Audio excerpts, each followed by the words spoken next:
So అంటే ఎంత లోపల టెన్షన్ ఉన్నా చూద్దాంలే ఏమవుద్దో అనుకున్నా కూడా ఒక కాన్ఫిడెన్స్ ఉంటుంది. డైరెక్టర్గా మీకు ఆ కాన్ఫిడెన్స్ ఉందా అయితే ముందు నుండి? అంటే కథ వింటే నచ్చుతుంది, ఒక ఎవరికైనా యాక్టర్ చెప్తే పక్క చేద్దామని అనుకుంటాడు ఈ కథ, అంతవరకు కాన్ఫిడెన్స్ ఉండే నాకు. మరి ఆడియన్స్ ఎలా నచ్చుతుంది అంత నాకు ఎప్పుడు మైండ్లో లేదు, ప్రొడ్యూసర్స్కి ఎలా నచ్చుతుందో లేదు. దీనికి ఎంత నచ్చిందో అందరికీ అంతే. ఎవరు కూడా ఇప్పుడు శివానికి చెప్పాను, సూర్యకి చెప్పాను, చాలా మంది చెప్పాను.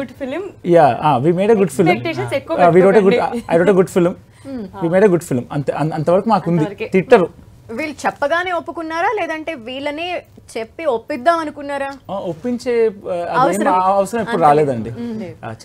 అది ఒక్క విషయం ఎప్పుడు కన్విన్స్ చేయలేదు ఎవరిని. వినగానే వాళ్ళకి బాగా నచ్చింది, వాళ్ళు ఏం ఎక్స్పెక్ట్ చేయలేదు దీని తర్వాత చాలా ఉన్నది సరిపోతుంది అన్నట్టు.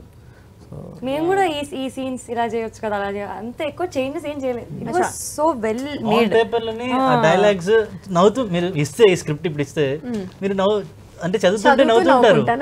అంతే, నేను నాకు అట్లే అనిపించింది.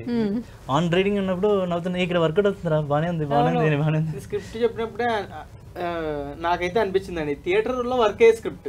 ఎందుకంటే ఆ ఫన్ నలుగురిలో ఉన్నప్పుడు ఇంకా ఎక్కువ పేలుతుంది. ఇది అట్లాంటి ఫన్. సో ఆ క్యారెక్టర్స్ కనెక్ట్ అయిన తర్వాత వచ్చే ఫన్ అది థియేటర్లో ఎక్కువ వర్కౌట్ అవుతుంది. అది నాకు గట్టి నమ్మకం ఫస్ట్ నుంచి. సో అదే వర్కౌట్ అయ్యింది. ఇప్పుడు we are happy, we are so much happy. Spreading everywhere. అవును అవును. అండ్ ఇప్పుడు చిన్న సినిమాగా వచ్చి పెద్ద హిట్ అనేది, అంటే చాలా సినిమాలు వస్తున్నాయి, కొన్ని డిసప్పాయింట్ చేసి వెళ్ళిపోతున్న టైంలో మీరు అట్లా బ్లాస్ట్ ఇచ్చేసారు ఒకసారి. మాతాన్ రిక్వైర్మెంట్ ఒకటే ఉండేది, ఇది ఇంతే బడ్జెట్ ఉందని నేను ఆలోచకు, ఇది కనిపించేది పెద్ద 8 crore సినిమాలా కనిపించాలి. 8 crore సినిమానే. అలాగే మా డిఓపి కూడా అలాగే చేశారండి. ఎంత మా చిన్న సినిమాలో అయితే అస్సలు అనిపించదండి. చూస్తే ప్రతి ఫ్రేము, ప్రతి షాట్ చాలా టెక్నికల్గా చాలా బాగుంటుంది. డిఓపి వర్క్ కానీ బ్యూటిఫుల్గా కనిపిస్తుంది. ఒక రామ్ కామింగ్ ఎంత బ్యూటిఫుల్గా కనిపించాలో అంత బ్యూటిఫుల్గా చూపించాడు మమ్మల్ని. కానీ చూసేవాళ్ళు కూడా చిన్న బడ్జెట్లో లేదే, ఫస్ట్ టైం అండి, 25 ఫస్ట్ టైం నేను షార్ట్ ఫిల్మ్ చేశాను. నాకు సినిమా ఎక్స్పీరియన్స్ లేదు. మా మొత్తం టీంలో మోస్ట్ ఎక్స్పీరియన్స్డ్ మౌలి అనుకుంటారు, ప్రొడ్యూసర్ ఆదిత్య అనుకుంటారు, కాదు ఈ అబ్బాయి 10 ఏళ్ళ నుంచి ఉంటాడు ఇండస్ట్రీలో.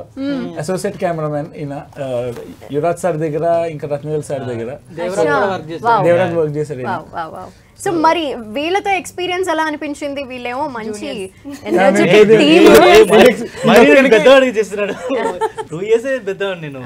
ఏజ్ పక్కన పెట్టేస్తే వీళ్ళందరితో మింగిల్ అయిపోయి సరదాగా ఉండే. అంటే యాటిట్యూడ్ అండి. జూనియర్ ఎన్టీఆర్ గారితోనే వర్క్ చేశాను నేను. మీరు అంత లేదు, సరదా.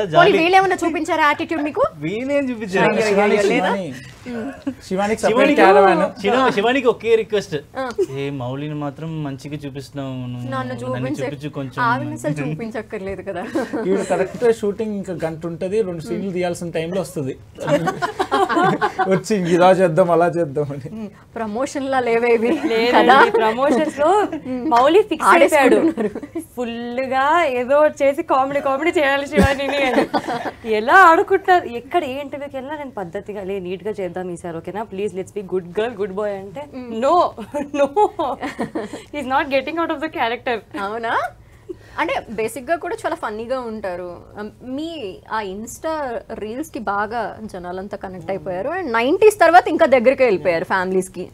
అది ఇంకొంచెం అడిషనల్ బెనిఫిట్ అయింది అనిపించింది ఈ మూవీ కదా, బాగా కనెక్ట్ అవుతున్నారు. 90s చాలా రూట్స్కి వెళ్ళిపోయింది. అసలు చిన్న విలేజెస్ లో కూడా ఫ్యామిలీస్ అందరూ చూసారు అది. అవును.